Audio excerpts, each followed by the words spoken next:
Roger, copy. Eagle Houston after yaw around angles S-band pitch minus 9er yaw plus 1/8.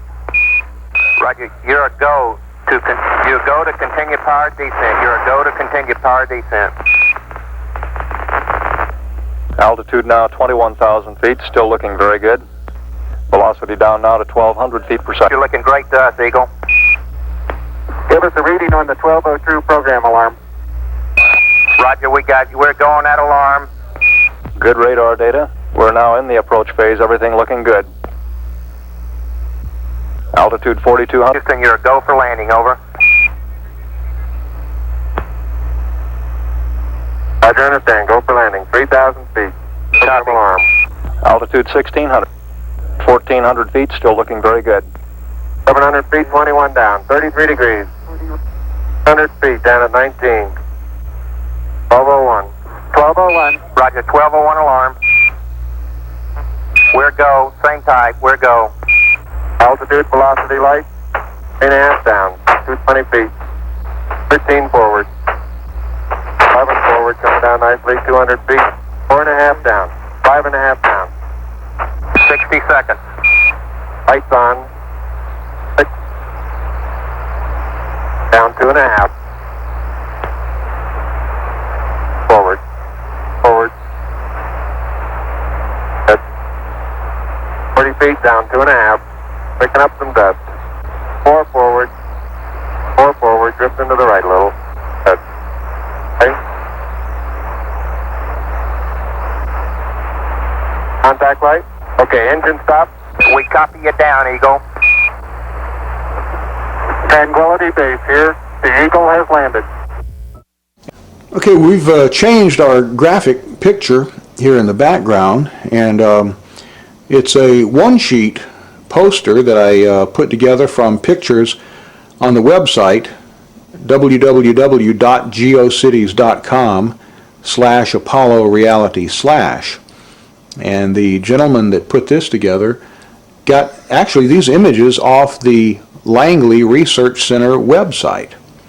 And some of these actually you're just seeing for the first time yourself, isn't that right, Bill? That's right, yeah. I'm amazed to find these pictures. I've never seen any of them before except the one in the upper right. And what amazes me is this one here showing a model of the moon with a camera track, showing how easily it would have been to fake the filming of the moon.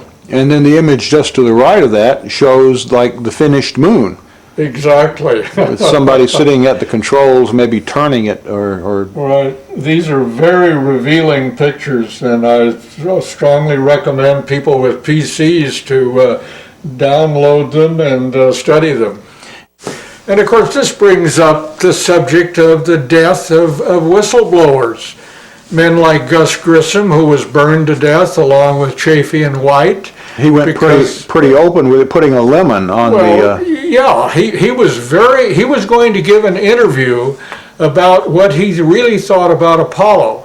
And as you say, he hung a lemon on the command capsule on the day that he was murdered.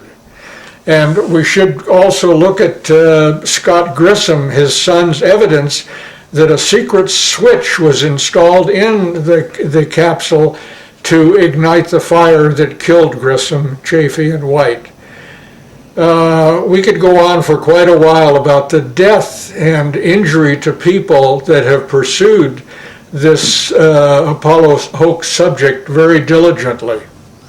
They went to a NASA spokesman who was Brian Welch. Oh yes, and right. They asked him about some of these anomalies. Right. You recall what he said about some of the things that were asking him? He tried to dispute everything that the Apollo hoax advocates brought out.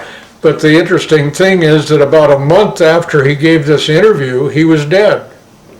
That always kind of puzzled me because he was at least trying to hold on to it, right? So, do you think they would have actually killed him just because he didn't do a good enough job? Or? Yes, I think that's what happened. He didn't do a good enough job. So they killed him as an example to other people who are defending, like Richard Hoagland. Hoagland obviously is a fake, and he's an employee of NASA who on many occasions has tried to discredit me and my associates. There are much better mysteries that call into question some of the photography, which I agree with you looks frankly hoaxed. Well, some of it could have been staged, and they could have released it, Richard. Exactly. That's what some of my photographic experts that I've called in over the years, and I've been to Goddard, I've looked at the NSSD film. I mean, I have actual examples, Eric, of NASA airbrushing the moon. Well, I know this. And, but you see, I have a different model. So you're saying they faked some of the photos? I think they faked some photos. I think they've hidden other things in the photos, and I'll give you my bottom line. I think there is an enormous Apollo conspiracy, but I think we've been sold the wrong conspiracy to keep people like you, bright guys who are asking good questions, looking in the wrong direction, which these people are past masters of doing, because the real conspiracy is not did we go to the moon, it's what did we find on the moon. I know, there's aliens they up there. don't want us to know.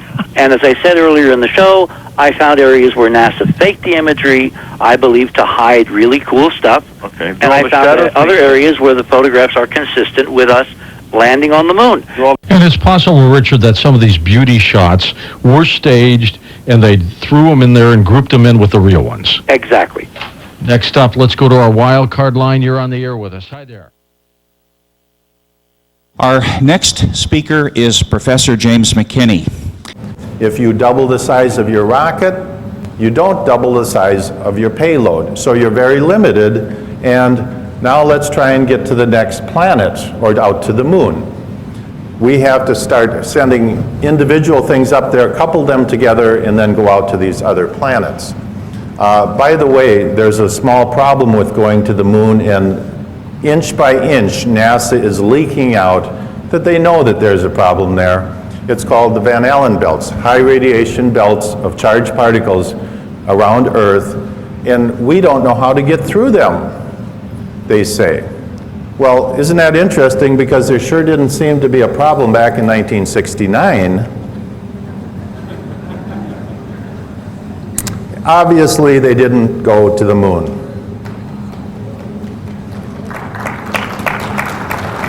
The United States did not go to the moon. The Russians knew it all along.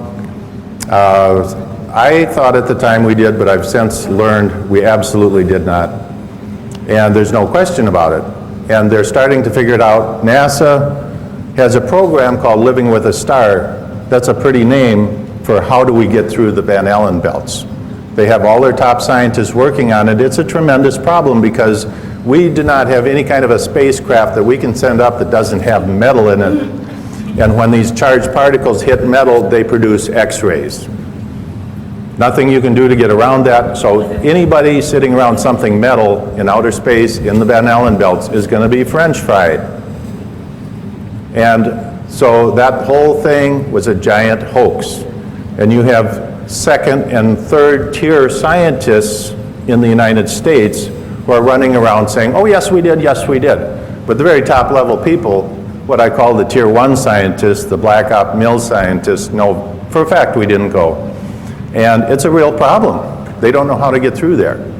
This picture is with the new Hubble camera, and it shows that, in fact, if you take this angular distance out to Pluto and you translate it into the surface of the moon, we can, in fact, resolve the landing sites, the alleged lunar landing sites. And the way you would do this is you take the pictures at dusk when the shadows became very long, and it would be a very hard thing for them to fake.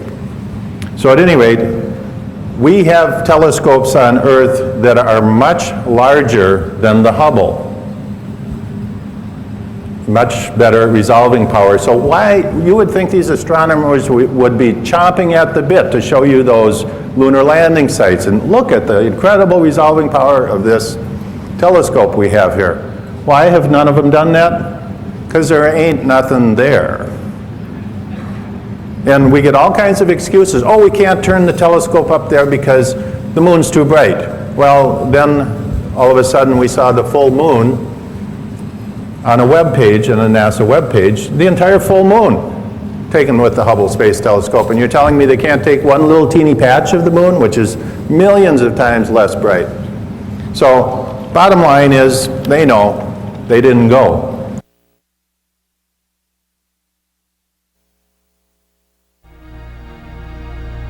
Join us now on a quest for the truth to the moon.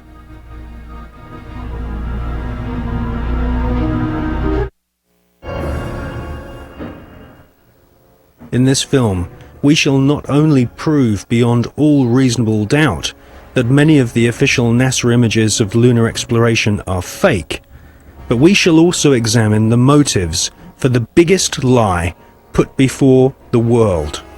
Why did NASA repeatedly fake lunar images and photographs? Why did NASA stage lunar expeditions which did not happen? The answer will surprise you. Clear the launching area.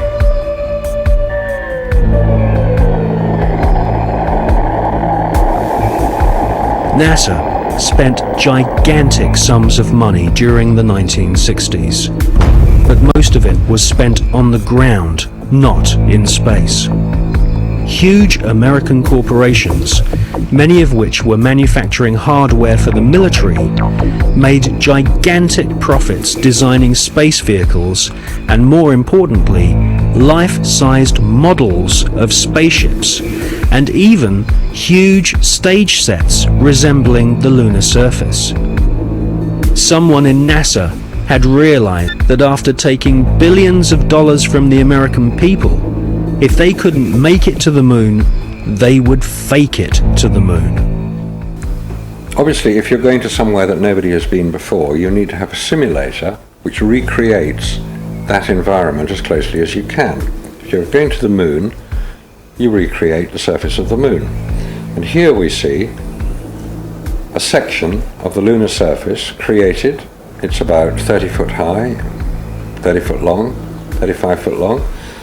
Scale is given by the two people standing in front of it. There were plenty of simulation exercises, but the point is, and should be taken into account in virtually everything that is discussed with the Apollo program, 400,000 people may have worked on the program in total, but none of them had a need to know more than his own job required. The people who were making the rockets didn't know what the people who were making the spacesuits were doing, because they had no need to know about that. Their job was to make the best models and the best simulation of the lunar surface that they could. And if we come up to this picture here, we see the three scales on which these models were built. We have here the whole moon as one unit. It stands about 20 foot high. We have here behind it a section of the surface of the moon. You'll notice it's curved. And here we have a more detailed section of the lunar surface.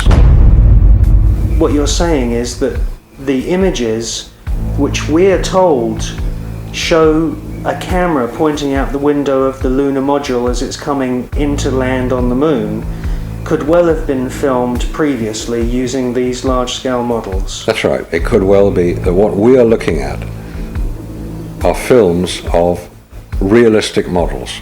We have no means of knowing if they were actually taken on the lunar surface, or whether what we're watching is part of the simulation exercise and the training exercise.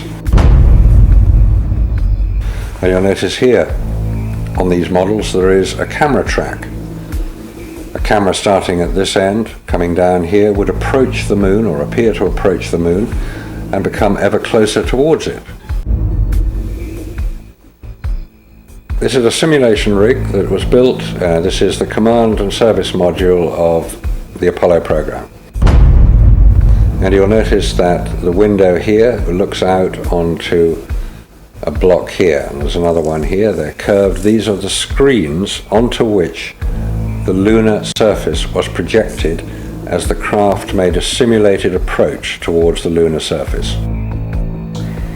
Is what we're seeing a mixture of fact and fiction? It is fact, it is fiction. It's mixed together. It's hard to separate them until you examine it closely. If a spacecraft is in deep space, the only possible explanation for a light seen through the window of the spacecraft is the sun. It's the only bright light in space. If it's not the sun, then it has to be some other artificial light, which implies that that particular image is possibly fiction. July 1961. NASA was soon being criticized for the flimsy construction of their hardware. The first orbital capsules did not even have windows in them for the astronauts to look out of. One of the most vocal critics was one of NASA's most respected astronauts, an all-American hero named Virgil Gus Grissom, who almost drowned when recovery helicopters were unable to lift his space capsule from the sea. After a successful journey into space, Gus Grissom almost died through NASA's bad planning. Or was this an early attempt to silence Gus Grissom?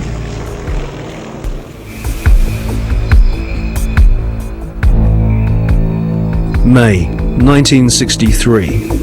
Astronaut Gordon Cooper experiences re-entry problems in his Faith 7 rocket ship.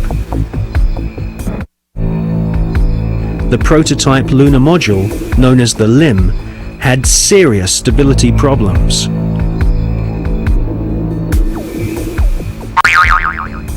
At this stage, there was no guarantee that even if NASA managed to get a spaceship orbiting the moon, they could land safely without killing the crew.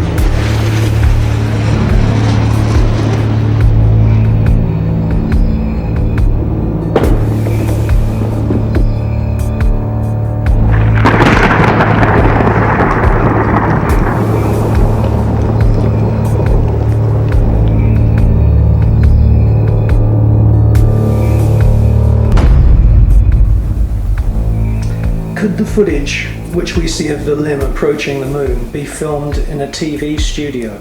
It was filmed in a TV studio. There's absolutely no doubts whatsoever about that.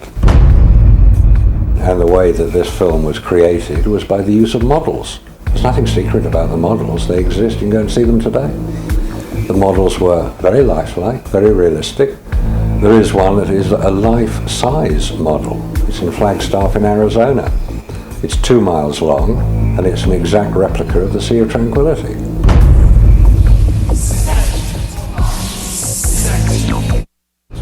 The photographs were used to create from those images the replica of the Sea of Tranquility, so that if it was flown over in a helicopter, it would appear as if it was a spacecraft approaching a similar area to land. So yes, all the scenes of the lunar surface were filmed on Earth.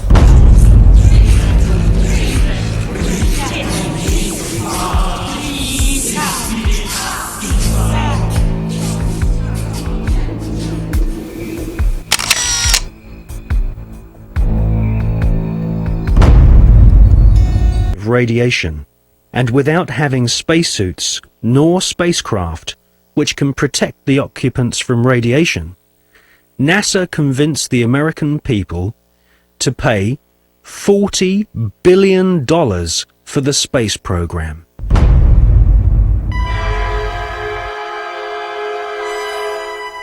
The most lethal forms of radiation, of course, are at the higher end of the spectrum.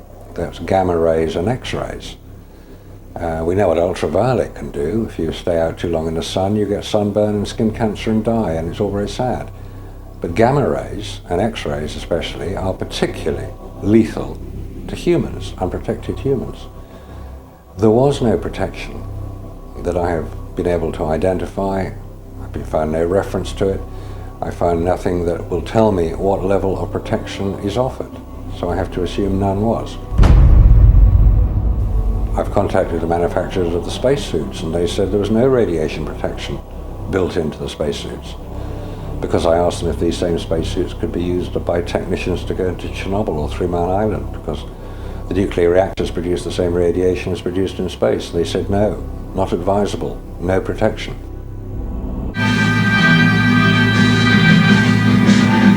James Van Allen grew up in the small Iowa town of Mount Pleasant during the 1920s. He was an exceptional student, became class valedictorian, and exhibited an intense vision that even then looked beyond our planet.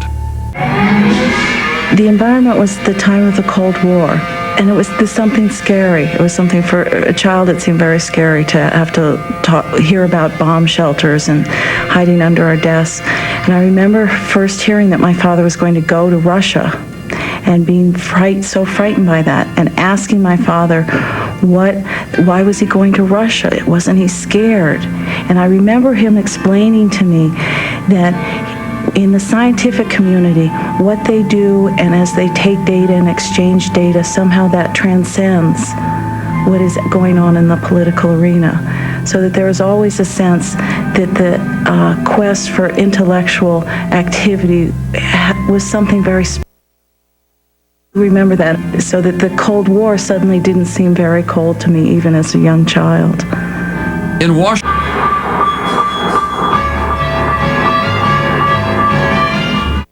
the media focused on the Explorer 1 achievement as at last legitimizing the U.S. as a worthy adversary to confront the communist Sputniks. The public seemed captivated with the propaganda created by this new space race. Dr. Van Allen and his students, however, chose to focus on the data that was returning from their scientific instrument inside Explorer 1.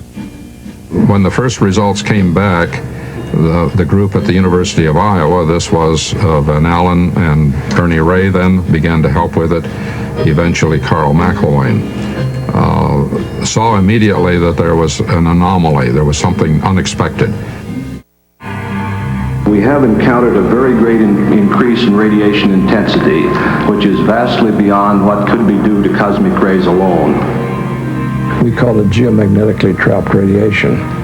And I gave an explanation of what my interpretation at a press conference following the scientific session.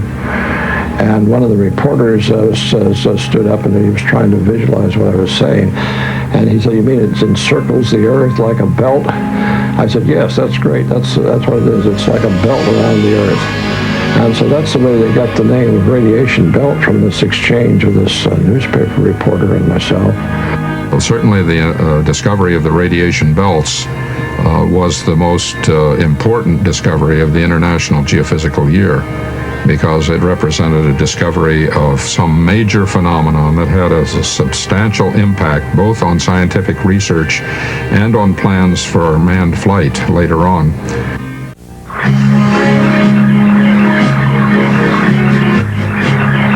In late 1958 and early 1959, Van Allen flew instruments on Pioneers 3 and 4. Both were unsuccessful attempts to hit the moon, but their flights provided the Iowa group with essential confirming data. Pioneer 3 documented the existence of a second radiation belt, and Pioneer 4 became the first U.S. spacecraft to orbit the sun. Any ill effects from the Van Allen radiation belts? No. Now, I'm not sure we went far enough out to encounter the Van Allen radiation belt. Maybe we did. Say that I'm not a chemist, I'm not a geologist or an anthropologist. I'm a retired electrical engineer. I've worked at NASA Goddard for over 20 years. I'm retired now, and I have worked with image processing, which is similar to some of the things that are done on computers today. However, at the time that I did my work, the computers that are so well established today were not available. So Yeah, hello. I like your presentation very much, but I got a couple of questions here. First one is, what, if any, are the differences between you and Richard Hoagland concerning the politics on the cover-up? And part two is, what's the difference between you and Mr. Hoagland concerning the scientific implications of the face, especially since Richard Hoagland kind of brings in hyperdimensional physics into the picture of the face on Mars? Thank you. Okay, the one thing I'd like to clarify, I should have done at the beginning, Richard Hoagland and myself are like oil and water. The second thing is that, and I'll go into the third thing, is that Richard comes up with ideas where he does not have groundwork or supporting evidence, not even evidence, and certainly not proof that things exist where they don't.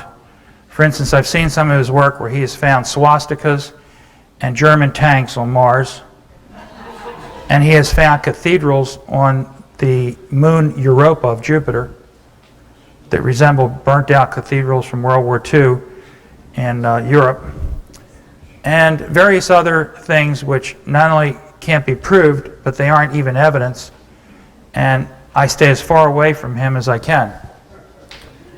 And there was the last part of your question concerned, I forget exactly. Yes, he always talks about hyperdimensional physics, Okay. and he comes up with all these formulas on the dimensions of also the pyramid on Mars, and all these, in his book he has all these geometric configurations, and he tries to bring in hyperdimensional physics.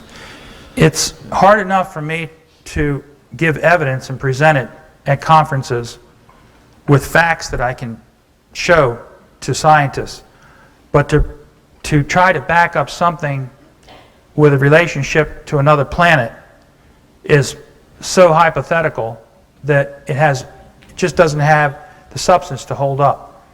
Most scientists would classify that under the term of numerology and not have anything to do with it.